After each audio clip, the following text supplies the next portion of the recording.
Hello, everybody. So here we go. Thank you very much for being here. We're all just one big family. And I want to talk about our bigger family, our Native American way of looking at the ethics of what happened to us in this country.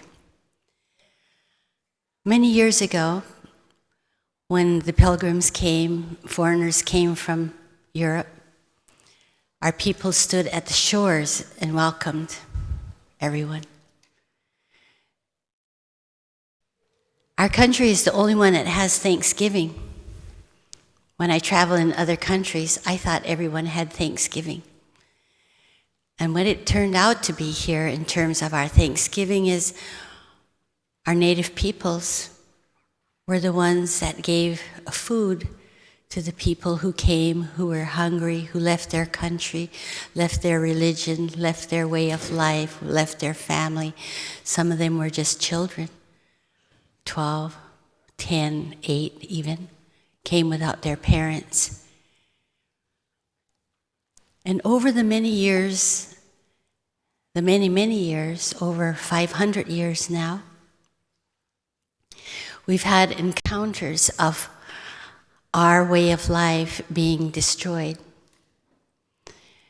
Our way of life, looking at life. And at one time, I worked for the administration here, the Jimmy Carter administration. And I was a liaison between the Interior and the White House for all the native tribes from the Mississippi to the west. I got to learn a lot of what happened. And then at one time, I was the Commissioner of Indian Affairs for the state of Colorado. And I learned a lot about what happened to the tribes in all these states. We're talking about ethics, and it's still happening today. People have come into our country and for some reason have a belief that whatever is here they can take and they can own. And so in those positions I've worked in, I got to see what happened. How do people lose their way of life by thinking they can take and they can own somebody else's things? Our museums all over the world are filled with our sacred objects. The objects that came, we call them sacred, holy things that came directly from the Creator, from God to us as a people. Shrines have been sacred objects from shrines have been stolen, walked off with by individuals, put them in their home. After a while, they get tired of them. They don't know the language. They don't know their songs. Because everything that has come to us have come directly with an entire Bible, if you may. They come with the words, the sacred words of what our sacred object is. They come with a song. They come with their name. They come with the entire teaching on how to keep the sacred object holy for the people, for life, for the generations that are coming behind us. People come in and they take those objects, those sacred objects that have come to us. They keep them for a while. They know nothing. They don't know how to feed them. They don't know what they want. They don't know how to talk to them. They put them on their wall. They don't know how to pray to them. Then they get tired of them, and then they go sell them to a museum. And the museum takes them and puts them up in a shelf, and then people walk by and look at them. No one stops and says, "Thank you, grandfather or grandmother. You came here to protect this motherland and all her children that are inhabitants here. Not just the two-legged, but the four-leggeds, the creepy crawlies, those that live in the water, the tree people, the grass people, all of life. It came directly from God, the Creator, Tunkashla. Thank you. I'm part of this land now, grandfather, and I want to know. I want to know how to respect life, honor life, and take care of it. So please teach me. But people don't know how to do that. They lost it coming over here lost it in the water somewhere. So now, as the Commissioner of Indian Affairs, and by the way, I was also the chairperson for the repatriation of sacred objects for the Native peoples. For 10 years I was private foundation in New York. We did private collections, asking people, private people who had collections, to please, if they wanted, we would be the avenue that they could come through, and we could return the sacred objects back to the people so that the people can cleanse the objects again and start praying to bring back the sacredness to this land. That's what's happening here now. It's because there's too many things that have been stolen and taken from us, put away where no one knows the language, their songs, knows how to feed them, know how to pray, and take care of them. So the prophecies in all these different tribes are telling us it has come the time now where these prophecies are coming true. They come directly from Grandfather, from God, and from our Earth Mother. Just want to share some of the things, what I'm talking about. We're talking about ethics, spiritual ethics. And how can us as a family here, how can all of us now start really thinking about what can we do to bring a better world for our children and teach them that what is yours is not mine. I can respect you. I go into your home and I can sit, you offer me food, you offer me coffee, you offer me, and I thank you. And it's a medicine you're giving me to be well. You're showing me love. You're showing me respect and honor. You're showing me that I am worthy. You're showing me that you love me as a human being. But here, what happened, that wasn't the case and is still not the case. We have our sacred objects, our sacred relics in museums all over the world. I've been to Russia and seen one of the greatest beautiful museums. Next to the, I can't think of the world famous museum there now, but it's a block long of all the Native American objects in there. And then I've been to England, and there's incredible sacred objects of ours, holy objects, in this incredible museum in England. And then in Germany, in Munich, in, I can't remember the Stuttgart, all over. And then in America, now here in Washington, D.C., we have the first Native American museum. But we don't have the most sacred objects in there that people can go and walk by. Because when you see an object sacred that come directly from God, Grandfather, Tunkashla, you have to know the song, you have to know the prayer, because you are in direct contact with a knowledge that is a universal knowledge and holds universal language. When I was a Commissioner of Indian Affairs for the state of Colorado, the Zuni people came and they came to me and they said, daughter, all our weather is changing and we're running into we're going to get into the most tragic time of the winds that are going to be so powerful. Our communities are just being destroyed. We're losing the language of life and the respect. We're losing all this because we had a shrine out here that was there for many years out in the desert. And we have the grandfathers who have the knowledge. They can't speak a word of English. They only know the Zuni language. They would go out and pray every day, weeks, and talk. And the spirit would come to the sacred, they call them war gods. And they would talk to them directly. We might call it mystical, we might call it whatever. I don't know what the English words would be for that. But for us, it isn't like that. It's a way of life. And one day, a passenger walked by, some hiker, and picked up the objects. Didn't know what they were, didn't have a respect or honor for the shrine, and took them and brought them to New York and sold them to the museum in New York. So the museum in New York put them up for a while, and then, so the Zuni people were distraught.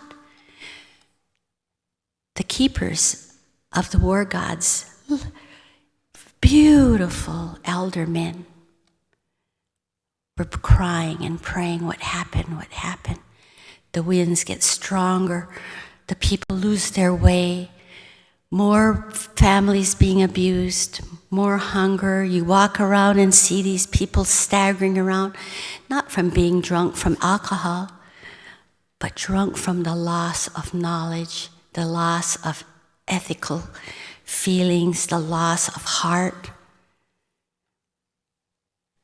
So then, the museum in New York got an offer from the Museum of Oklahoma to buy the sacred objects, so they sold them. So we tracked them down and we found them. Colorado made an offer for the sacred objects from Oklahoma, so there they were in a box in a museum in Colorado. So they came to me, my elders, and said, "Daughter, we need your help. If we'll sue. We're going to sue the government, the museum, to get them back." I said, "Oh, wait, now don't do that. Well, let's see what we can do." So I worked with him. And so the regents decided that they wanted to hear from the Zuni war god keepers before we went to court. And so they came and we formed 40 regents came into a room and they wanted to hear from the keepers of the war gods. "Why do you want them back? We want to sell them to you for $10,000. And they said, "Well, we don't have $10,000. Those are ours. They came directly from Grandfather God, and Grandmother's been taking care of them. Why should we have to pay for something that came directly from Spirit?"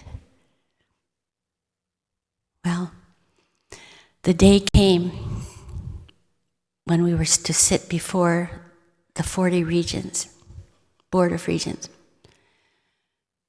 That morning I got up and I prayed. And I said to the grandpas and grandmas, "I'm your little daughter. I'm going to be your little helper today. Whatever it is, I want you to hear your children's prayers. They say these are the keepers of the weather here in North America. The war gods, they call them war gods, but they're the keepers of nature. The rain, the weather, the winds. And they've been in places where no one knew them. No one respected them. No one honored them. No one prayed for them. No one cleansed them. And they're in a box here. So we need your help." So I took an eagle feather and I put it against my heart. And I said to the Eagle Nation, "Please help us. We're talking to these intellectuals. We're talking to people that don't have any idea of who we are and our way of life, or these are the weather protectors. They came from grandfather, from God. And we've not been able to take care of them. So we go in, there's a big horseshoe-shaped table, and we sit like here. They stare at us and we stare back at them. And then they ask for the keepers of the war gods to speak. These beautiful, beautiful elders. They stand up before the Board of Regents, and each one stood and just sobbed. We've not been able to do our duty.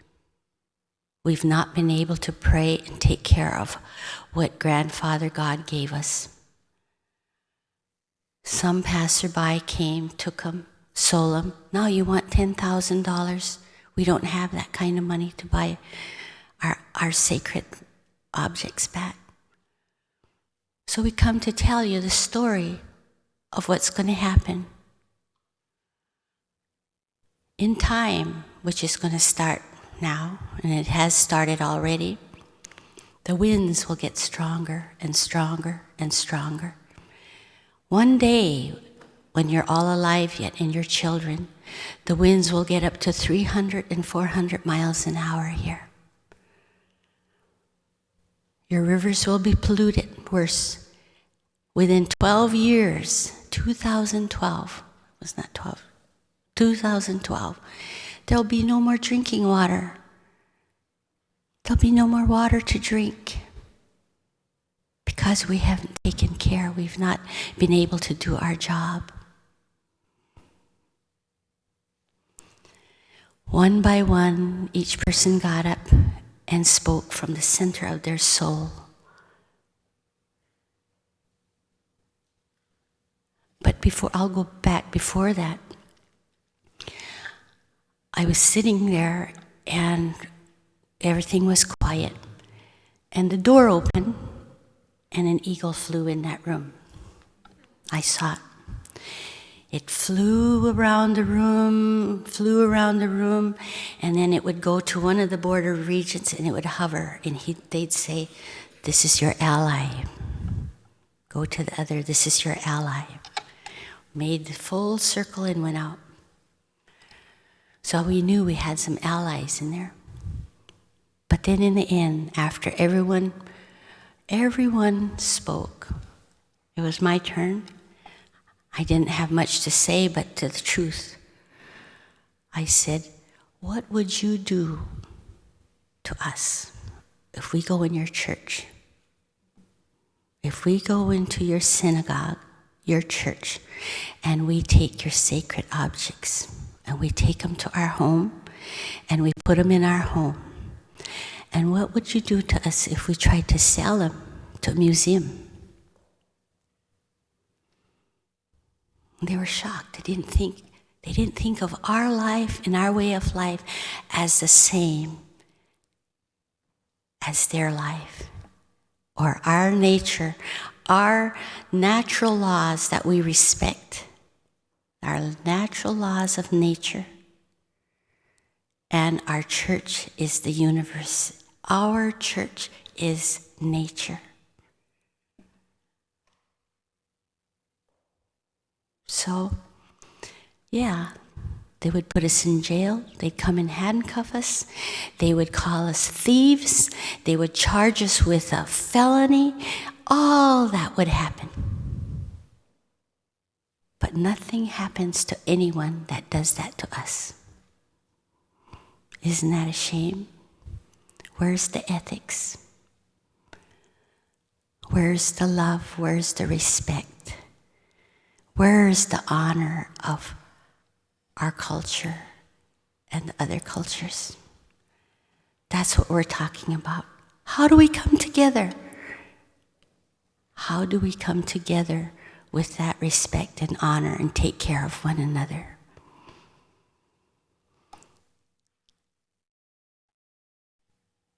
Now, in our country, we're facing an event that happened over and over here. It's called the fear factor. And all of us know what fear is. But in where I come from and how I was taught, we were taught many things about our belief, our way of life, or our religion, and medicine are one and the same. Fear is the greatest sickness of humanity. Everything stems from fear. Anger, hatred, and greed, and jealousy, self-doubt. When we don't know who we are and we want to be something else, we have no respect for ourselves. Everything comes from fear. And we're doing the fear factor right now with our relatives from Central America and South America. There were no borders between our countries. I'm a Rikara, and my mother's language, Rikara, is Mayan. I'm Mayan.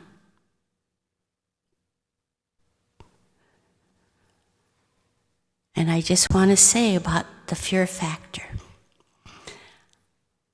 At one time, there were 10 million Arikaras, Mayans, that lived here in North America. Now there's only 300 of us. At one time, there were millions of Native Americans in this country, and now there's less than 1 million of us. Every 300,000 Americans, you might find one Native American. Fear. When we get afraid, it's easier to kill and destroy than to love and to take care. It's time to understand we're all brothers and sisters and that we all belong to our Earth Mother. We are her children. And there's no time for us to let this, what's happening now, continue, or we will have another Holocaust. And we will let the United States government do it right before our eyes. I think that's what happened in Germany. Everyone hid their head in the sand. And I think that's what happened. I feel it. And I think it's coming with what we're trying to do with the borders. And we're all sitting here in denial. It's time for us. We can't let a Holocaust, another one, besides what happened to the native peoples here. That was a Holocaust. We say the worst thing that ever happened in America was the towers being blown up. The worst thing that happened in America was millions of Native Americans killed. Holocaust here. Ethics. All of us have to look deep inside ourselves. Deep, deep, deep. Dig deep. And find that beautiful spirit and that beautiful love. And let's all do it together to make a change. We can't do it from our brain alone. We have to connect our brain and our heart, and we have to speak from both places. My grandpa and grandma used to say, keep this connected, honey, keep this connected, because that's where the balance is. Knowledge and passion and compassion. Why do you think Grandfather God put your mouth in the center of your brain and your heart? Thank you. All right, I'd like to talk to you about the idea of how we can move forward from the Islamic perspective in creating a system of ethics that would be appropriate for a global world.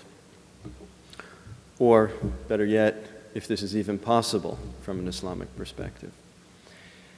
I think, as you know from my talk this morning, From the Islamic point of view, there is not one religion, and there is not only one proper way to fulfill human destiny. There's not really even one single humanity, therefore. There are many humanities, each of us with our own, you might say, particular ways of viewing the absolute and how we have to live in accordance with that view. So there's not one ethic for mankind. There is not one universal declaration of human rights.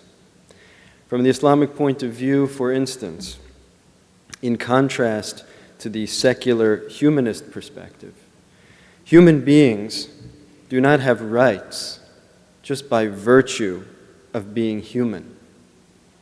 We have human responsibilities given by God, on the basis of which we derive certain rights to the extent that we fulfill those responsibilities. In other words, the Muslim lives primarily in a responsibilities-oriented framework, whereas in the secular West, we live primarily in a rights-oriented framework. We always hear all the time, it is my right to do this. I have the right to this or that. And very little is said about the issue of what are my responsibilities.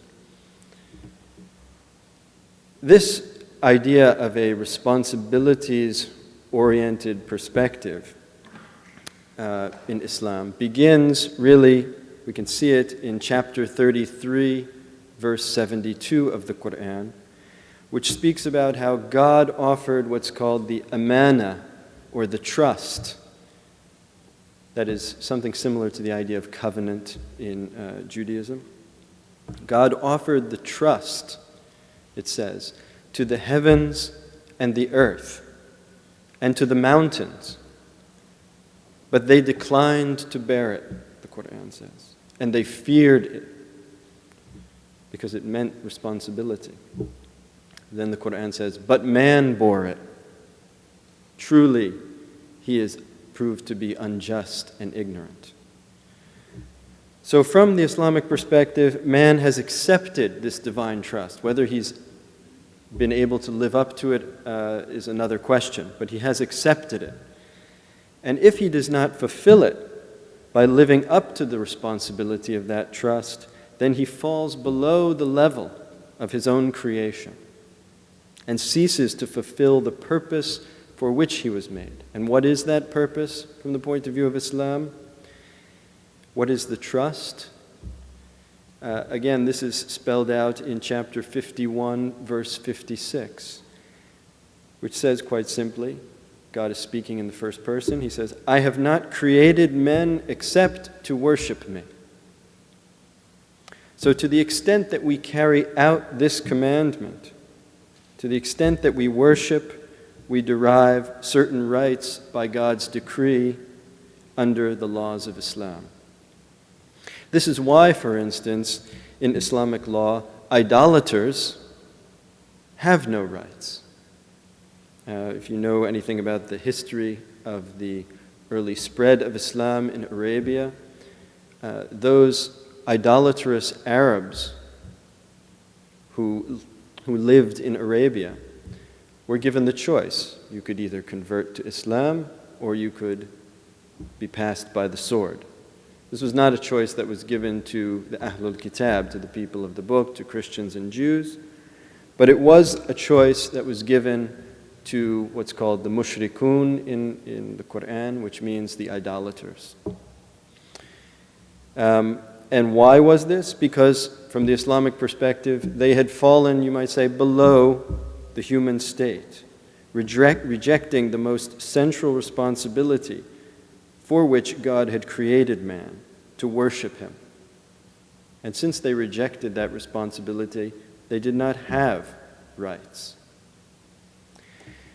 Now, in terms of forging a global ethic, there are ways in which the Islamic perspective can help, I think, but there are also certain issues over which we simply cannot completely come to terms with the secular ethic which is at the heart of this kind of global ethic project, or an idea of universal human rights, which are based upon Renaissance and Enlightenment ideals that are at best agnostic, if not completely atheistic.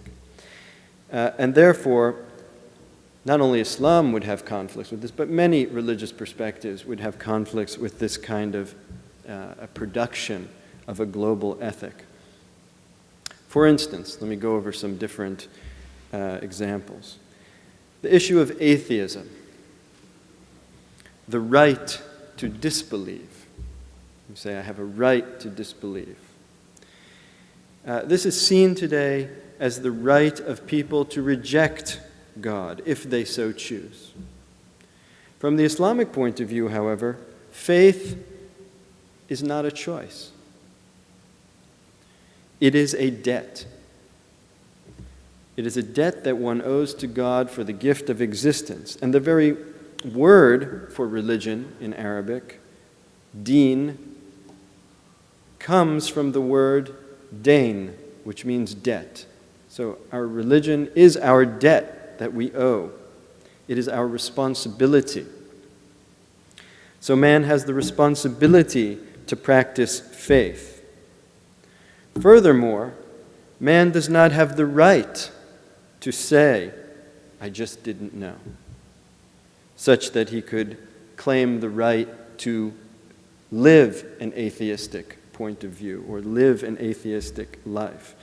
In the Quran, chapter 7, verse 172, it tells the story of what's called the world of Alastu.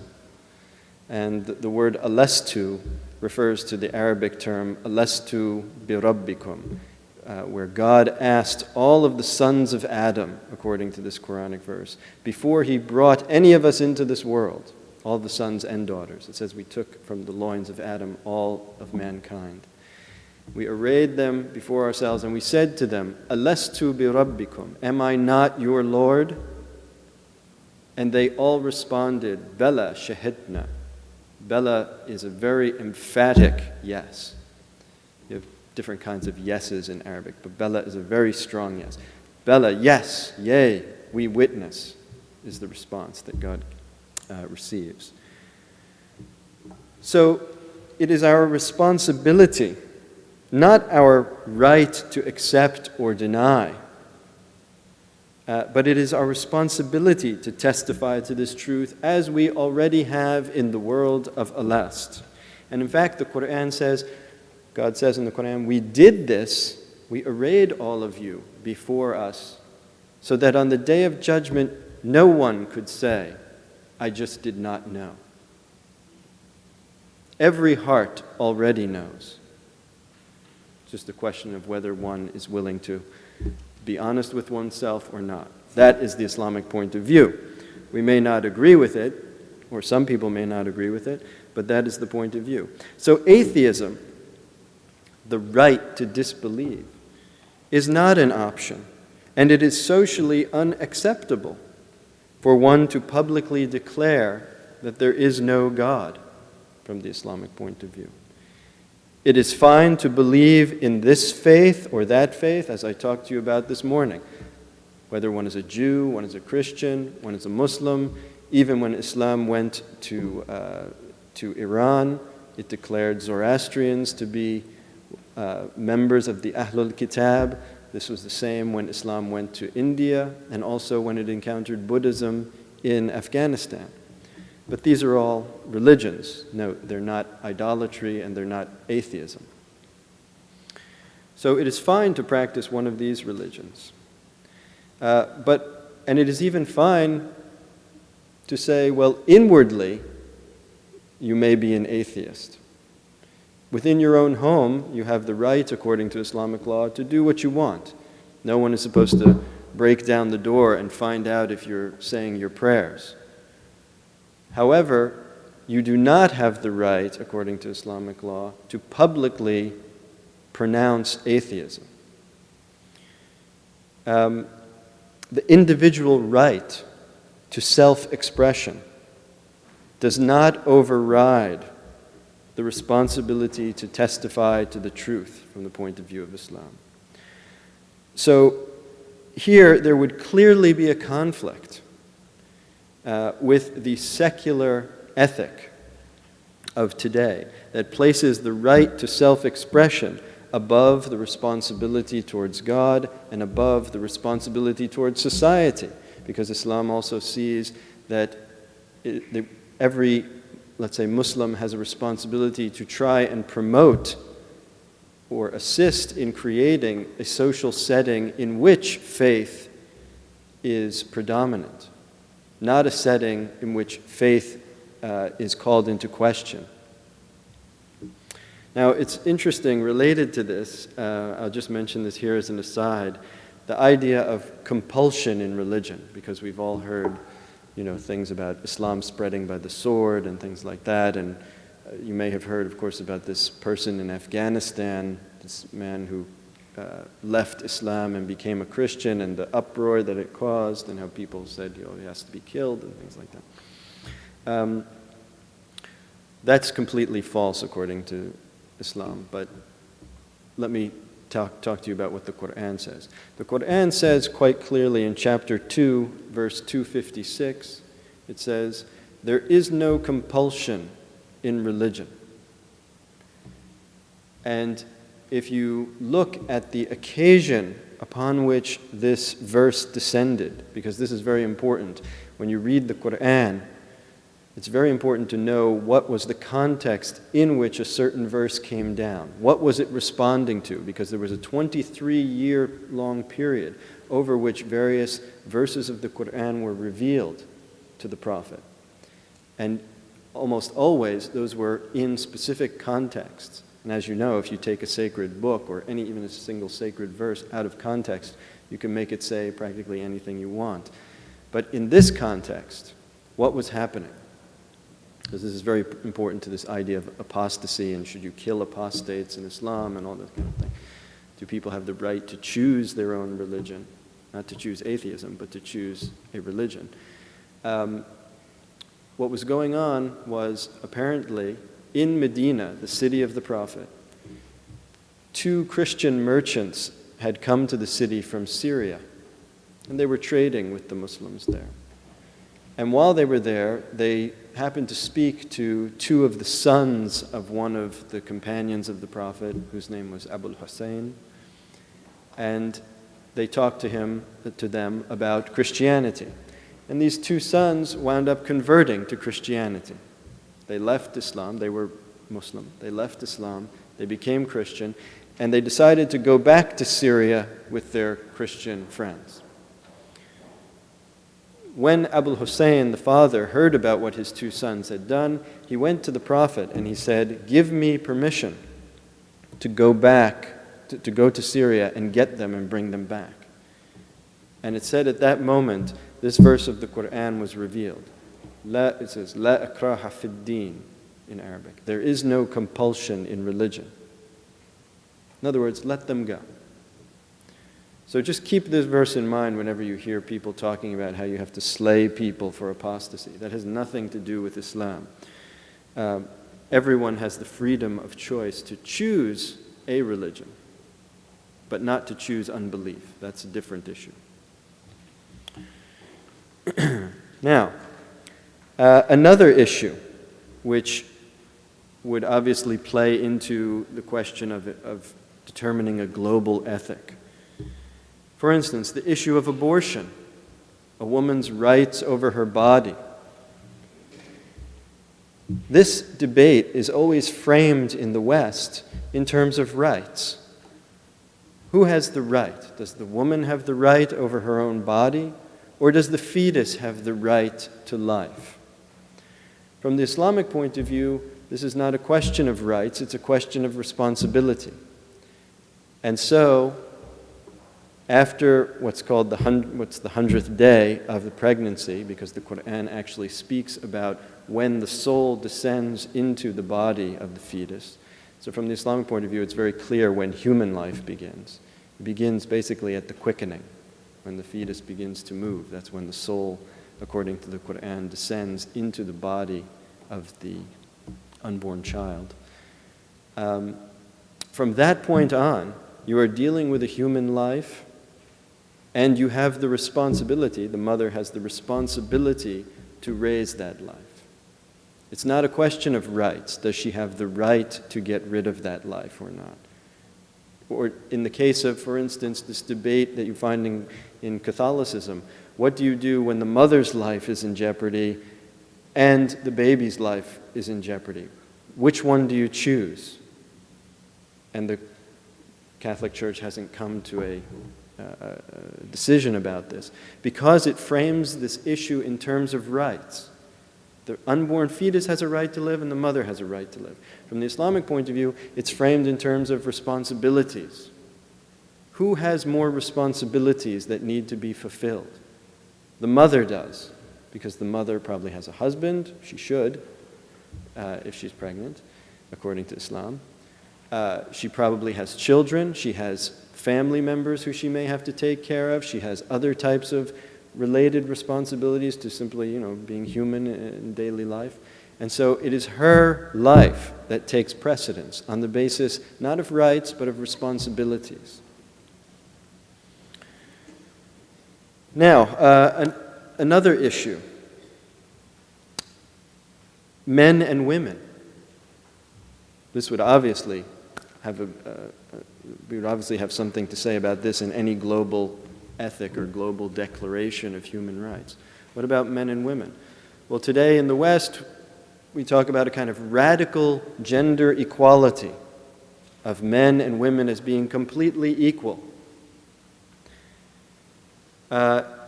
Unfortunately, or fortunately, whatever your point of view is, that is not acceptable from the Islamic point of view. Men in the Quran have been given greater rights in certain issues. Like, for instance, whether their wife is allowed to travel or not. Like, for instance, the right of divorce, which men have unilaterally, women have conditionally, dependent upon the fulfillment of certain conditions or the problems arising from certain conditions. Men can take more than one wife. Women cannot take more than one husband at any one time. A male receives twice the inheritance of a female relative. That's a brother and sister. Why are all these things? Because according to Islamic law, the man has more responsibilities.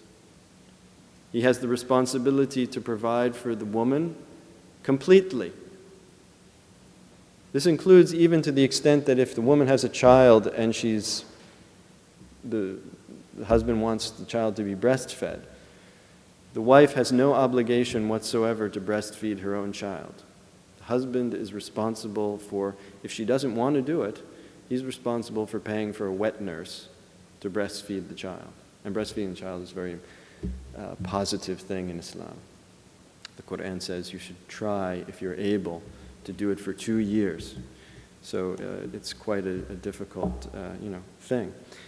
But the point here is that the question is framed in terms of responsibilities. And so there is not radical gender equality. There just isn't from the Islamic point of view.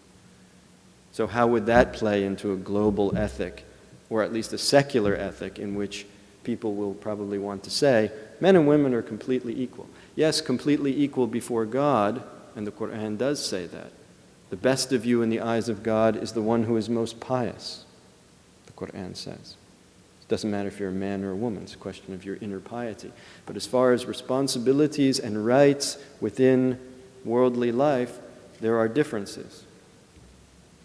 Economics, another issue. How would economics play into a global ethic? It certainly should. We believe that we have the right to profit, the right to make a profit. And even the Prophet of Islam was a merchant. He wasn't against profit, P-R-O-F-I-T. He wasn't against that. Probably wasn't against the P-H-E-T either, but anyhow, we have the right to profit from the Islamic point of view, but we do not we also have, let's say, the corresponding responsibility to do so in a way which does not create economic dependence and servitude. And what I'm talking about here is usury. Usury is forbidden according to Islamic law. The Quran says, they say that trading is just like taking interest. But God says, we allow trading, but we do not allow usury, either the taking of it or the giving of it.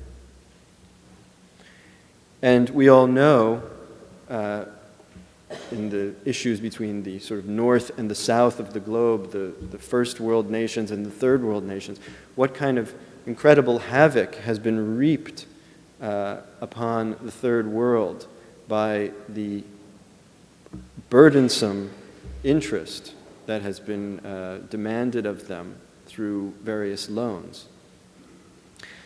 In Islam, in order to be just, in order to be ethical, wealth has to be distributed.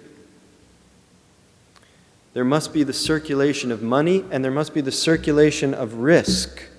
So, for instance, in Islam, there is not banking by handing out money and then saying, if I give you $5,000, you must give me back $10,000. That's how money makes money, by doing nothing. In Islamic banking, you must share the risk, you must share the responsibility. That is the ethical thing to do. So an Islamic bank will give money to someone who's starting up a business, and then they will own part of that business. And if that business fails, they don't get their money back, because they share in the responsibility. This is what is ethical from the Islamic point of view. Not the idea that I give you money, and whether you make it or not, I'm going to make more money. That's the amassing of wealth, which is so abhorrent to the Islamic perspective. Against usury, even in the case of inheritance, for instance, a man has no right to the idea of primogeniture, where the oldest son usually gets all of the inheritance. This was traditionally done in, for instance, like medieval times, Renaissance times. Primogeniture. The oldest son gets all of the inheritance in order to keep the wealth in the family, because you don't want to distribute the wealth such that it becomes basically meaningless amongst all your children. Well, according to Islamic laws of inheritance, you must distribute your wealth. You cannot give all of your wealth to your first son, let's say. There are clear-cut lines and percentages that you must give away to different people. Your wife, if you have 1 child, 2 children, your mother, if she's alive, all kinds of different ways in which wealth needs to be distributed. So proper ethics would also include economic responsibilities, not just the right to profit or the right to private property. From the Islamic point of view, it would also include all these other matters that play so much into the distribution of wealth. The environment, another issue. We always, in America, for instance, there's this debate between the loggers and the spotted owl. Do the loggers have the right to log, or does the spotted owl have the right to live? Again, the environmental issue is framed in terms of rights. Whereas from the Islamic point of view, it's a question of responsibilities. In Islam, all of nature is called ayatullah. I know you're probably saying, what? Ayatollah? That's what Khomeini was called. The word in Arabic, ayatollah, the phrase ayatollah, just means sign of God. And the Quran says, we will show them our signs, our ayat, on the horizons and within themselves, until it becomes manifest unto them that we are the real. It's a very strange way in which God phrases this verse, but he's saying, I will show them, you will see the signs. They are in yourselves, and they are out there on the horizons. So nature, all of nature is an ayatullah, is a sign of God. In addition to that, the Quran says, there is not a creature walking on 4 legs or a bird flying upon its 2 wings, except that they are a people like you. So how should we treat nature? With what responsibility, not rights? They are a people just like you. Or remember the verse that I talked to you about this morning. Wheresoever you turn, there is the face of God. How should you treat the world? With what respect should you treat the natural world when you're standing before the face of God? When you're touching the face of God? When you're before it? And finally, another issue, sexual preferences. People do not have the right, from the Islamic point of view, to do just anything or everything. For instance, various types of sexual promiscuity, adultery, fornication, homosexuality.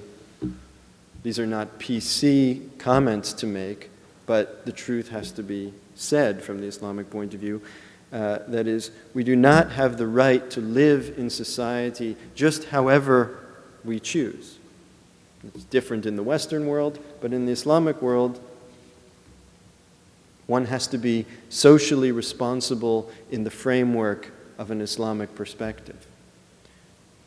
And other souls, in fact, need to be protected from such types of activity. In other words, it's not allowed to just have an affair or to fornicate and everybody just says, well, that's normal, that's what people do. Unfortunately, that's not the Islamic way. Now, just to conclude, so the notion of a universal human rights or universal human rights would entail many responsibilities if we were to talk about it seriously from the Islamic perspective. If Islam can contribute anything to this kind of a project, it would be the need to have a universal declaration of human responsibilities. But even in this case, the question of faith, of man's responsibility to believe, would not allow for the kind of Western ethic of open expression of any and all beliefs, even the belief that there is no God, any and all forms of social behavior, just so long as they don't hurt someone physically, because Islam also has a view of people's souls as well. You cannot just hurt someone physically, you can also injure their soul. And so certain types of activities are forbidden socially. In these ways, Islam would have something to say about the construction of a universal global ethic, but it would not be able to accept such an ethic in the style of Western secular morality that would put the rights of the individual before the responsibilities to God and to society. Thank you.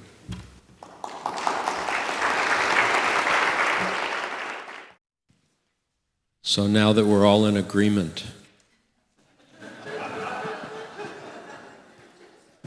what I really appreciate is the truth of your expression. And I feel in some ways like we're back at this morning talking about the possibilities of spiritual pluralism. Pluralism does not mean agreeing on everything. Pluralism does not mean universalizing anyone's beliefs. To universalize anyone's beliefs is not pluralism. To support someone's belief is pluralism. In Jewish tradition, the question is asked, this is in the rabbinical tradition, about belief. So the question is asked, is there any value in the belief that there is no God? And the answer is yes. Because if one believes that there is no God, then there is no heavenly hand that's going to come and take care of the problems and the difficulties that you and the world are experiencing, and that means you've got to do it. You have responsibility. Within Jewish tradition, belief was never something that was particularly questioned. What was focused on was action. What was focused on was the nature of the way one treated oneself, each other, and conformed to religious rituals. There's a remarkable story that was just follows Ron Miller's story from earlier this afternoon, where the first century teacher named Rabbi Hillel, probably a contemporary of Jesus at some point, actually, let me start again. The Jewish community at that point was, in the first century, was led by a chug, a pair of teachers. And often the pair of teachers didn't totally agree with each other. Part of Jewish tradition is that wherever you have two Jews, you have three opinions. And I won't use up my time telling you jokes about that.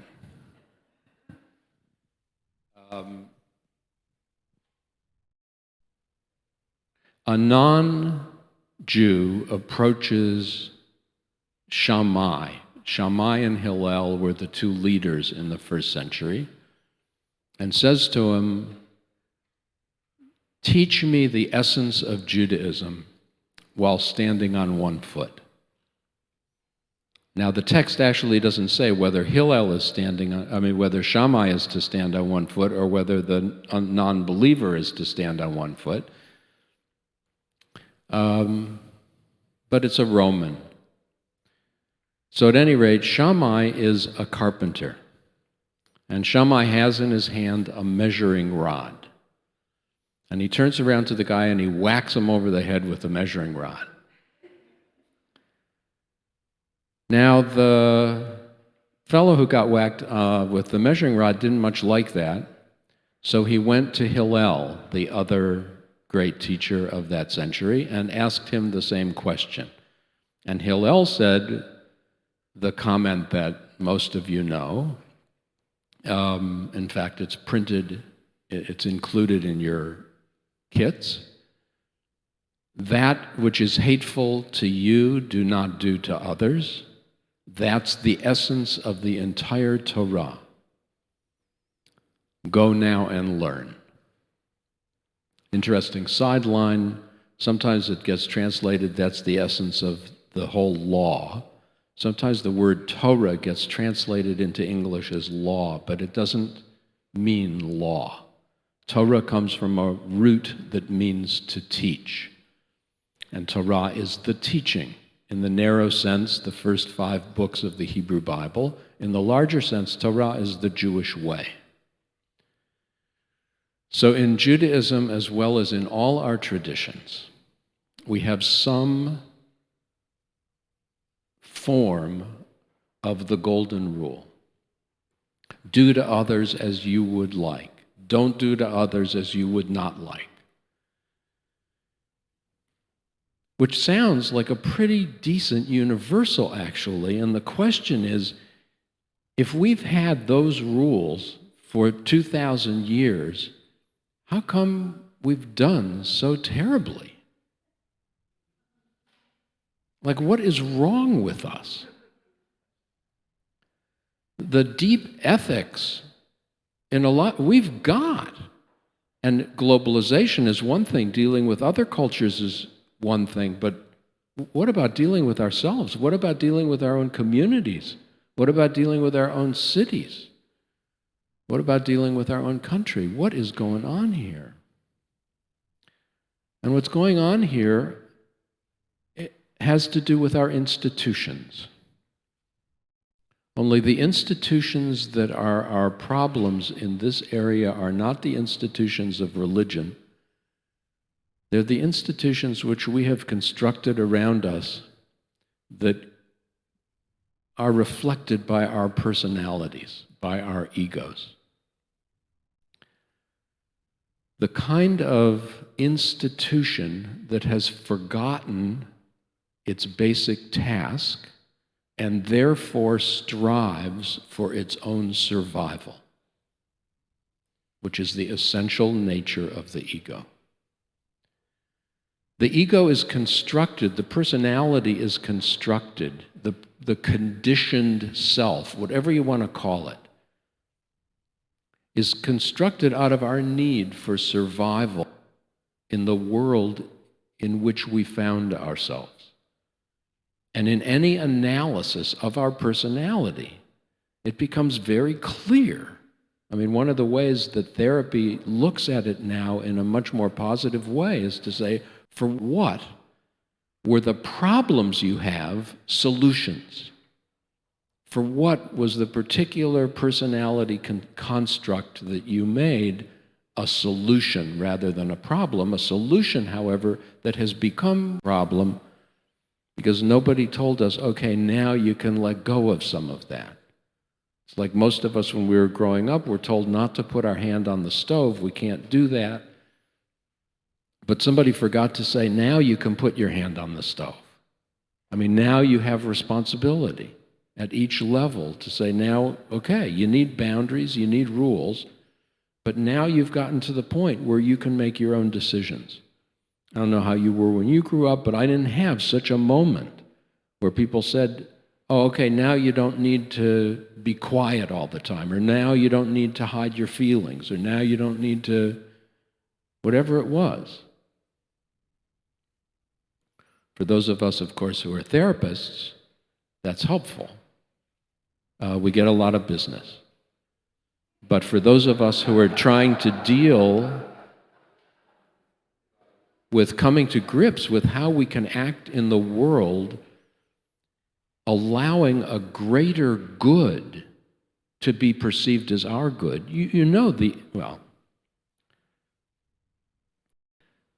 if we're going to talk about don't do unto others what you would not have others do unto me, do unto others as you would have others do unto you, the missing link, other than the construction of personality, is the failure to ask the other what they need. Because we automatically make the assumption that what the other needs is what we want. And then we get really upset if we give the other that and they don't enjoy it. And that's the hassle that comes in a lot of relationships.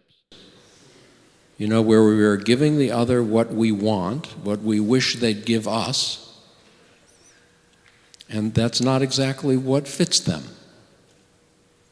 So we need to develop ways of conversing, of having deeper conversations with each other, opening up dialogues both within our culture and between cultures, so that we can grow to understand what is it you need, what is it I need, what is it you want, what is it I want.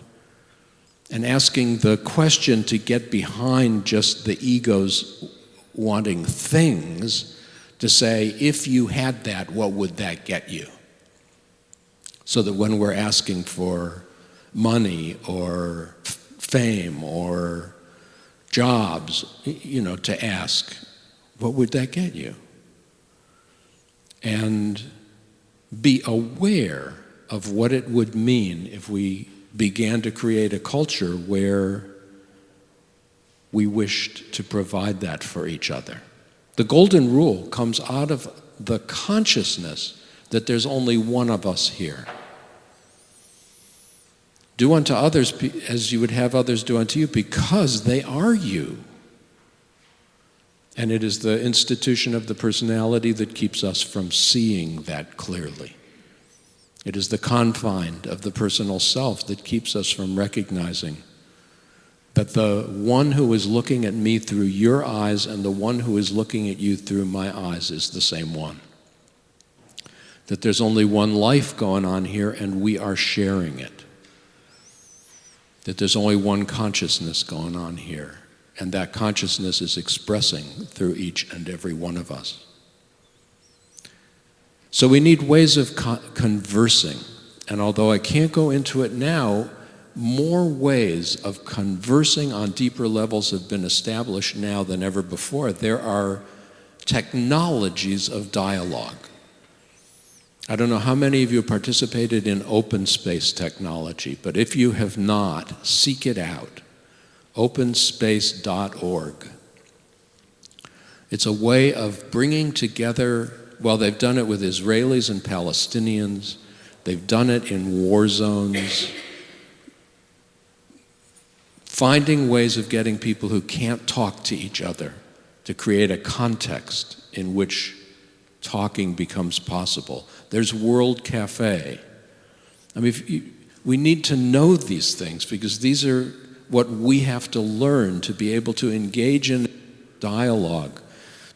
Don't wind up with perfect intentions providing the other with exactly what the other doesn't want and asking from the other exactly what they can't give.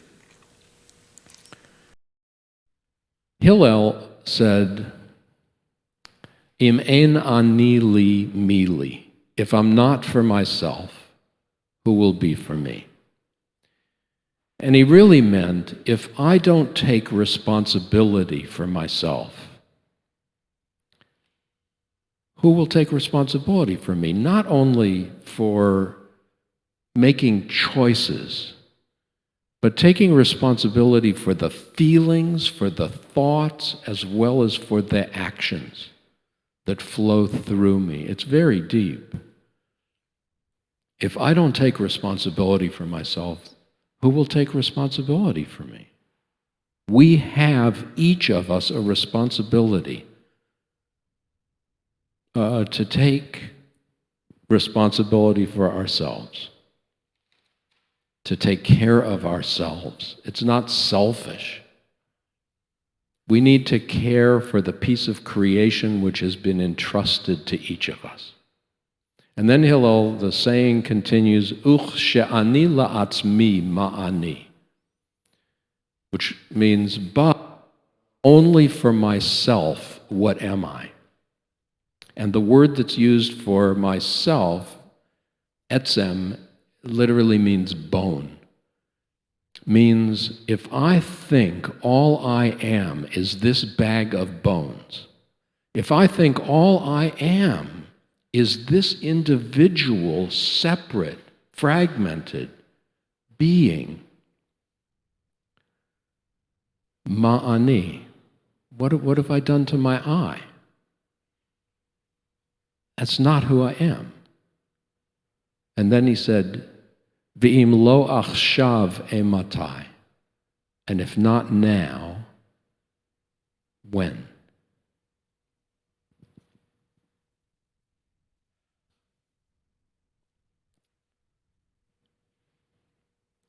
So from one of my Muslim teachers, I learned this story about Nasruddin. You know Nasruddin, the famous Sufi fool? Nasruddin comes to work, and he works with his fellow workmen, and it's time for lunch.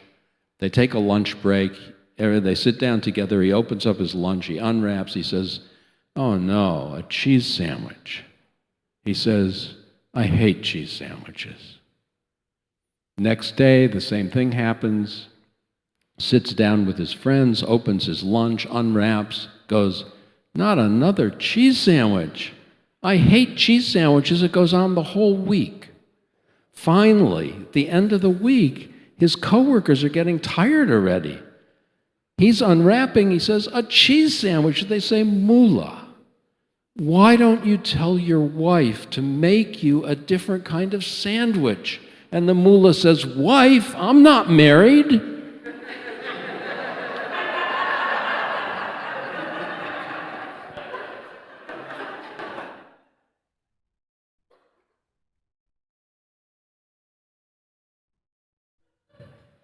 The point is how we take care of ourselves.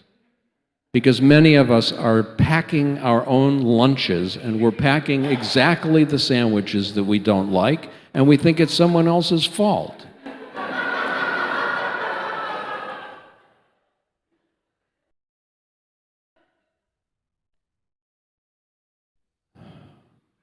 In order to get out of the trance of separateness, the trance of fragmentation, in order to get out of the trance of the conditioned personality, we have to begin to love ourselves more fully.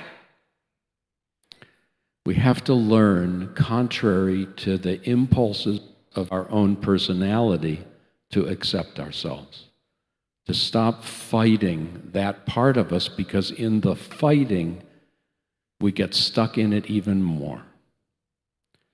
I'll tell you how to do it, but you're not going to like it. You do it by getting up in the morning, standing in front of a full-length mirror without any clothes on, smiling at yourself and saying, "I love you."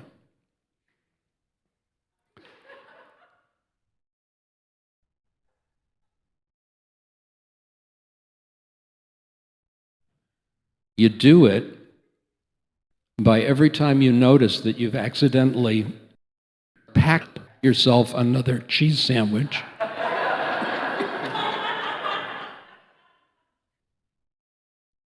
hugging yourself. Every time you catch yourself, rather than going, "There I went again," hugging yourself and telling yourself how adorable you are. Because until we do that for ourselves, we can't do that for the other.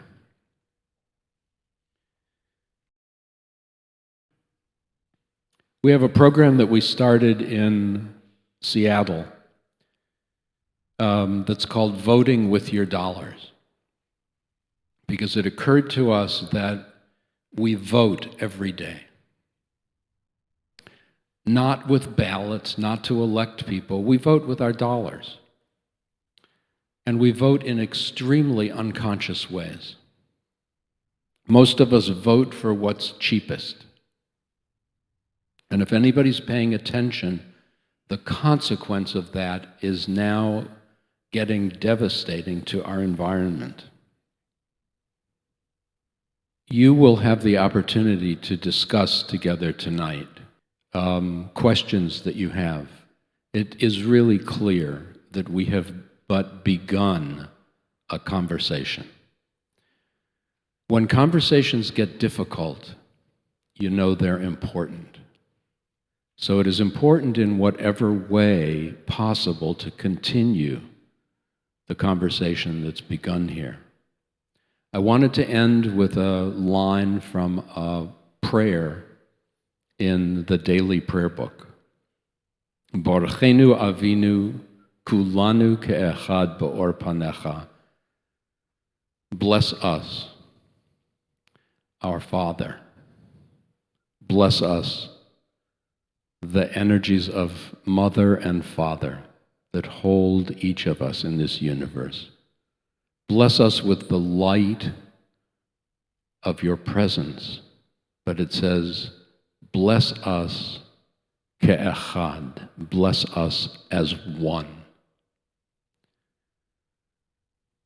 The true blessing can only be received when we are able to step out of our separateness and own our oneness. When we perceive ourselves and each other as integral, important, dignified, beautiful, holy, sacred aspects of the one life we are living. When we truly look at each other and in each moment see the face of God. Thank you.